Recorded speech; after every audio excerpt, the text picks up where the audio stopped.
बिस्मिल्लाहिर्रहमानिर्रहीम। नाज़रीन अस्सलाम वालेकुम। आबिद मिनहाज ज़ंबील टीवी के साथ आपकी खिदमत में हाज़िर है।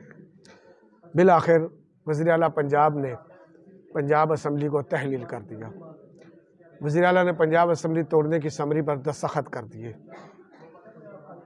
तहरीक इंसाफ PTI के रहनुमा फवाद चौधरी का कहना है कि पंजाब असम्बली तोड़ दी गई है। मीडिया से गुफ्तगू करते हुए फवाद चौधरी ने कहा कि वज़ीर आला ने पंजाब असम्बली तहलील करने की समरी पर दस्तखत भी कर दिए हैं। PTI रहनुमा ने कहा कि पंजाब असम्बली तहलील करने की एडवाइस गवर्नर पंजाब को भिजवा दी गई है। गवर्नर असम्बली तहलील नहीं करते तो भी 48 घंटे में असम्बली खुद तहलील हो जाएगी। फवाद चौधरी ने कहा कि हमजा शहबाज को ख़त लेकर अबूरी हुकूमत बनाने का कहा जाएगा। इन्होंने कहा कि मुस्लिम लीग काफ परवेज़ इलाही मोनस इलाही का शुक्रिया अदा करते हैं। अब PDM के टोले को इलेक्शन में मिलते हैं, अब इन्हें अवाम का सामना करना पड़ेगा। PTI रहनुमा ने मज़ीद कहा कि निगरान हुकूमत के क़याम के लिए हमजा शहबाज को ख़त लिखे जा रहे हैं। फवाद चौधरी ने कहा कि पंजाब और KPK में इंतखाबात होने जा रहे हैं, वफाकी हुकूमत को अपने बिल से बाहर आना चाहिए। स्पीकर को भी कह रहे हैं हमारे इस्तीफ़े कबूल करें। इससे कब इमरान खान की ज़ेर सदारत PTI के इजलास में फौरी असम्बली तोड़ने पर इत्तफाक किया गया। इजलास के शुरका ने राय दी थी कि पंजाब असम्बली तोड़ने में देर नहीं होनी चाहिए। वाज़ह रहे कि इससे कब परवेज़ इलाही और काफ इलाही के अरकान की कल रात की गुफ्तगू की अंदरूनी कहानी भी आपको सुनाते हैं। पाकिस्तान मुस्लिम लीग काफ के अरकान ने परवेज़ इलाही को असम्बली ना तोड़ने की यकीन दहानी पर वोट दिया था। गुज़िश्ता रात परवेज़ इलाही और मुस्लिम लीग काफ के अरकान असम्बली के दरमियान होने वाली गुफ्तगू की अंदरूनी कहानी सामने आ गई। मुस्लिम लीग काफ के अरकान ने कहा कि हम वोट दें और आप असम्बली तहलील कर दें, ये मुनासिब नहीं होगा। ज़राए के मुताबिक मुस्लिम लीग काफ के अरकान ने यह भी कहा कि हम बड़ी मुश्किल से वोट लेकर असम्बली पहुँचे हैं। मुस्लिम लीग काफ के अरकान ने परवेज़ इलाही से कहा कि आप वादा करते हैं तो हम वोट देंगे। ज़राए ने बताया कि मुस्लिम लीग काफ अरकान ने कहा कि असम्बली तहलील हुई तो जारी तरक्याती काम रुक जाएंगे। ज़राए के मुताबिक मुस्लिम लीग काफ और PTI के बहुत से मेंबरान अभी असम्बली तोड़ने के हक़ में नहीं। मुस्लिम लीग काफ के मेंबरान ने वादे के बाद परवेज़ इलाही को वोट दिया। हाफ़िज़ अम्मार यासर भी यकीन दहानी के वोट के बाद असम्बली पहुँचे थे। ये थी सूरत हाल जी पंजाब असम्बली की, जो गुज़िश्ता तकरीबन 1.5-2 माह से जो मामला चल रहे थे वोट ऑफ कॉन्फिडेंस के ऊपर, वो कल मामला तय हुआ। वो सारा सिलसिला ख़त्म हो गया, असम्बली दोबारा बहाल हो गई, सिलसिला हो गया। काफ लीग के अरकान 10 अरकान ने इस वादे पर वोट दिया परवेज़ इलाही को कि आप असम्बली नहीं तोड़ेंगे। इससे पहले हाई कोर्ट ने भी एक नोटिस में एक परवेज़ इलाही को कहा था कि हम इस बात पर एग्री होते हैं कि अगर आप असम्बली नहीं तोड़ेंगे तो हम आपको इसकी सुनवाई करेंगे, या जो भी मामला हाई कोर्ट ने भी यानी कि इंतबाह किया था इनको कि असम्बली नहीं तोड़ेंगे तो जाके हम इस केस के ऊपर फॉलो करेंगे या इस केस को बहाल करने की कोशिश करेंगे। लेकिन दोनों तरफ से कानून की धज्जियाँ उड़ाई गई हैं। ये आपके सामने है कि बड़े फ़ख्र के साथ फवाद चौधरी साहब कह रहे हैं कि KPK और पंजाब में इलेक्शन होने जा रहे हैं। इस वक्त मुल्क किस बहरान से गुजर रहा है ये शायद आप सब लोगों को पता है, इनको नहीं पता।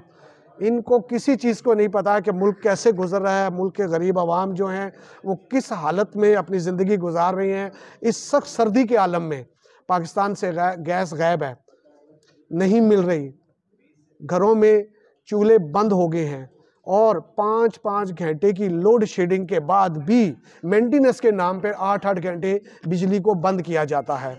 बिन बताए सुबह 9 से 2 बजे तक मामूल बन चुका है कि बिजली बंद कर दी जाए। आटे का बहरान पैदा करने की कोशिश की गई। पंजाब से आटा स्मगल करके KPK भिजवाया जाता और वहाँ से अफ़गानिस्तान जा रहा था। जब वो मामला 7-8 ट्रक पकड़े गए, हज़ारों की तादाद में आटे की बोरियां पकड़ी गईं, तो अब वो दूसरा सिलसिला शुरू हुआ। इससे पहले लॉन्ग मार्च ने मुल्क को तबाह करके रख दिया। इससे पहले सैलाब ने मुल्क का बेड़ा गर्क कर दिया। आप कहाँ हैं? अवाम कहाँ है? आपको अपने हकूक़ का पता है कि ये लोग हमारे साथ खिलवाड़ कर रहे हैं? KPK और पंजाब में जब दोबारा इलेक्शन होंगे तो क्या उसके ऊपर पैसा खर्च नहीं होगा? अब आप खुद अंदाज़ा कर लें कि हमारे साथ कौन मुखलिस है, कौन मुखलिस नहीं है। यहाँ पर सियासतदान सिर्फ और सिर्फ अपना चूरन बेच रहे हैं। जिसका चूरन जितना बिके वो सही है। सियासतदान को आवाम की कतन परवाह नहीं है। आवाम भूखी मर रही है, आवाम को आटा मिल रहा है, आवाम को ईंधन मिल रहा है, आवाम को बिजली मिल रही है, नहीं मिल रही कोई परवाह नहीं है। महंगाई का क्या आलम है, कोई परवाह नहीं है। एक्सपोर्ट हमारी रुकी हुई है, किसी को कोई परवाह नहीं है। ताजर अपनी मनमानी पे उतरा हुआ है और ये लोग बिल्कुल, हुकूमत नाम की चीज़ इस पाकिस्तान में नहीं है। जो अल्फाज कह दिए गए कि मुल्क डिफ़ॉल्ट होगा, अगर नहीं भी हो रहा तो कोशिश की जा रही है कि इसको इस नहज पे ले आए। इमरान खान साहब, आप तो मुल्क संवारने आए थे, रियासत मदीना बनाने आए थे, आप भी इन टोले में शामिल हैं। जबकि आप तो चेयरमैन हैं जी, आपने तो एडवाइस किया है कि पंजाब असम्बली तोड़ी जाए ताकि मेरी बल्ले बल्ले हो जाए। अगर असम्बली तोड़नी थी, ख़त्म करना था, सारा कुछ करना था, तो फिर किस बात की टेंशन थी? अदालतें भी जो है वो इन लोगों के लिए ही हैं। मैं आपको एक मज़े की खबर सुनाऊं कि ये क्रिकेट मैच में कल की बात है कि एक बच्चा रिजवान मद्दाह था, क्रिकेट का मतलब शौकीन था, वो कहीं उसको मिलने चला गया, ग्राउंड में उतर गया।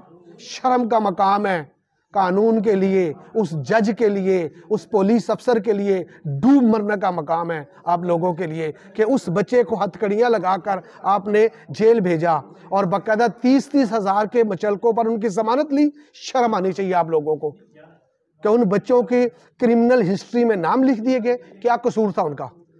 अपने पसंदीदा खिलाड़ी को मिलने ही गए थे ना, पसंदीदा खिलाड़ी को मिलने गए और उन बच्चों को हथकड़ियाँ लग गई। ये कानून है हमारा?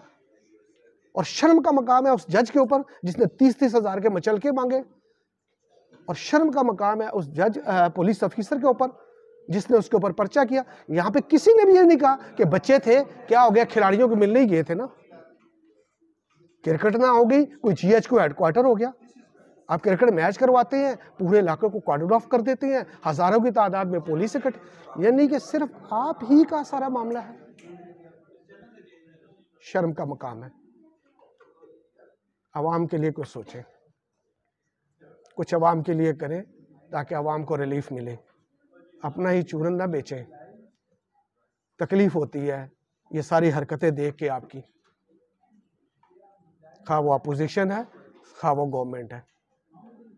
यहाँ पे गरीब का एहतसाल होता रहेगा और ये सियासतदान अपनी दुकानदारी चमकाते रहेंगे। खुदारा होश के नाखुन लें। मैं इस पे मज़ीद क्या कहूँ? 2 महीने से अदालतें भी कैद हुई हैं। अब अदालतों में देखें रोज़ाना क्या हो रहा है जी, इमरान खान साहब का फ़लाँ केस है, फ़लाँ का फ़लाँ केस है, फ़लाँ का, यानी कि बिल्कुल इन लोगों की केस है। अदालतें पैक हो चुकी हैं इन लोगों के लिए। कानून, पुलिस, इंतज़ामिया, प्रोटोकॉल, सब कुछ इनके लिए ही है।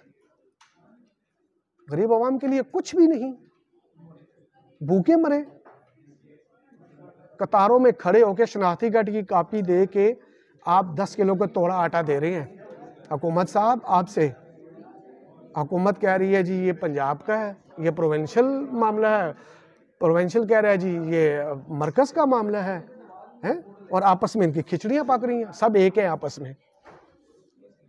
ये मुझे पता है कि जिम खाना में या क्लब में या कैफेटेरिया में सब लोग इकट्ठे बैठे होते हैं और हंस रहे होते हैं एक दूसरे के ऊपर, और हम आवाम जो है कोई यूथिया बना हुआ है, कोई पटवारी बना हुआ है, कोई जियाला बना हुआ है, कोई फलां बना हुआ है, कोई फलां बना हुआ है। हम एक लोगों, अपने दोस्तों, अपने भाइयों की तज़हीक पे उतरे हुए हैं।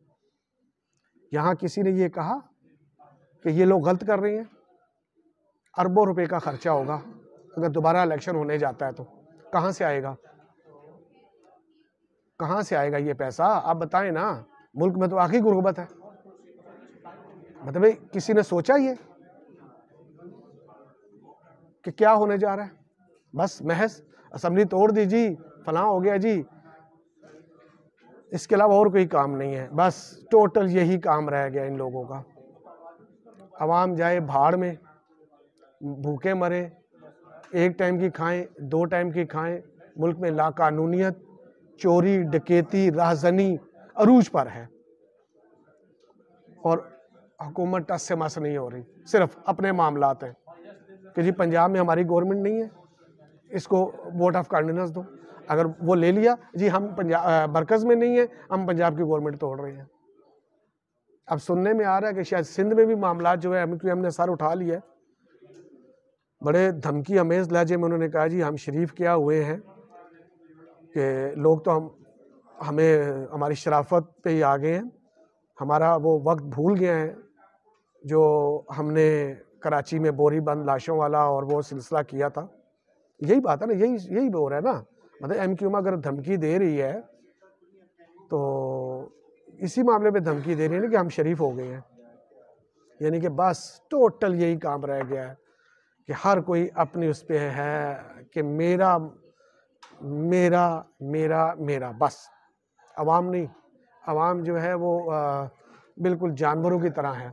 मुझे ये शेख रशीद साहब की बात बड़ी अच्छी लगती है, कभी कभी अच्छी बात भी कर देते हैं कि वो कहते हैं ये कौम नहीं है, ये हजूम है। और अभी कल की बात है या परसों की बात है, शेख साहब ने अपने एक बयान में कहा था कि मुल्क को खतरा बैरूनी ताकतों से नहीं है।